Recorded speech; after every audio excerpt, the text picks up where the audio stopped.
Hi, once again, I'm back, Kaushik Chatterjee. In this video, we are going to discuss about capital outflow.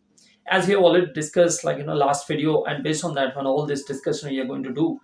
And a very important point, whatever you have seen in the last video, like against your currency, against going up and down, what are the parameters against your dollar? So that we are going to discuss what are the effects is going to happen on this. So very important part as I already discussed. So your capital outflow. Now, what do you mean by capital outflow?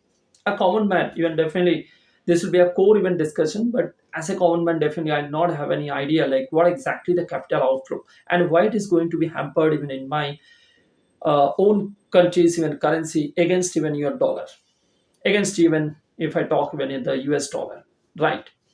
So capital outflow is typically the people, let's say, who are exactly even staying even out of India. So let's say somebody, let's say if I look out, let's say somebody NRI, non-residents of India. So you can go back in my non-residents of India video, and then you can understand who are actually called even a NRI, and then you can come back and watch this video. It will be easier for you to understand, right?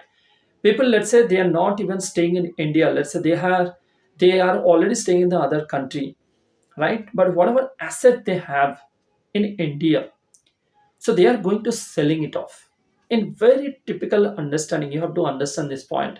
So let's say today, if I am staying, let's say in other country, or let's say if I have taken a residence permission of other country, so maybe I have decided I'll not come back to India. I'm just giving a scenario, I'm just giving an example. So let's say I'll not come back to India. So whatever my asset, the financial asset I'm just talking, so definitely that I'm going to sell it off in my country. Definitely it is Indian asset, so I'm going to sell it, financial asset, so I'm going to sell it off, let's say in Indian market itself. So what is happening? This is a very simple thought.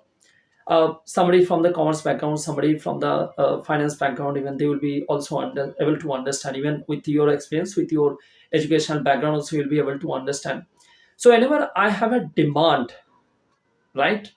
So that means what? The productivity, the product, supply will be less. It's a typical thought. But when I have, let's say, no demand, that means the supply of the product, or let's say the supply of the materials is high. So here what is happening?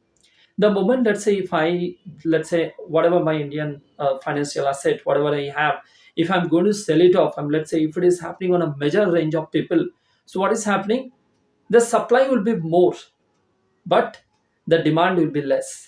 So on that, actually there will be a huge even cash crunch, and based on that one, what is happening? So it is going to be affected on my country's currency.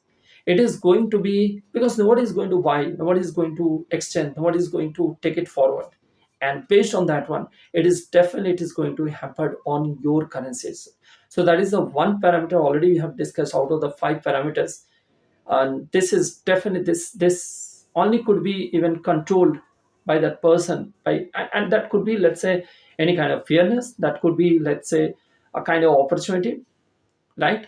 So as a person, what will be my even thought? If I'm getting even more profit, if I'm getting even more money, let's say by selling or buying and all those things, when we also trade, what normally we do, that is a simple even tendency. The price is going down, I need to buy. The prices is going up, I need to sell it off. So similar concept over here, you need to understand. And based on that one, it is create a huge havoc, even market, even crunch also, and just only for the demand, and just only for the opportunities. So that is all about my outflow. That is all about my great outflow, right? So if I understand this, definitely I'll be also able to now be a part of the debate, now be a part of this discussion. Now on my analysis, even I'll be able to understand the what exactly this capital even outflow, what exactly the meaning of capital outflow, and what is the effect of this capital outflow also. Thanks. Thanks for watching.